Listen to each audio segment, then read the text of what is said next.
हातकणंगले तालुक्यातील कबनूर ग्रामपंचायतमधील ग्रामविकास अधिकारी गणपत धनाजी अदलिंग यांच्यावर लाचलुचपत प्रतिबंधक विभागाने कारवाई केली।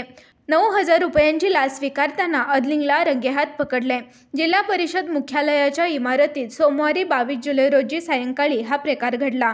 मुख्यालय इमारतीमध्येच लाचलुचपत प्रकरणी कारवाई झाल्याने कर्मचाऱ्यांमध्ये खळबळ उडाली। या प्रकरणातील तक्रारदार हा कॉन्ट्रॅक्टर आहे। त्यांनी कबनूर गावातील वार्ड नंबर 2 मधील वाढीव पाईपलाईन बसवण्याच्या कामाची निविदा भरली आहे। निविदेप्रमाणे कामाची विचारणा करण्यासाठी तक्रारदार कॉन्ट्रॅक्टरनी अदलिंग यांची भेट घेतली, तेव्हा अदलिंग यांनी कामाची वर्क ऑर्डर देण्यासाठी कॉन्ट्रॅक्टरकडून 9,000 रुपयांची लाच मागितली। तक्रारदाराने यासंबंधी लाचलुचपत प्रतिबंधक विभागाला कळवले। लाचलुचपत प्रतिबंधक विभागाने शाहूपुरी पोलीस ठाण्यात त्यांच्या विरोधात गुन्हा दाखल केलाय।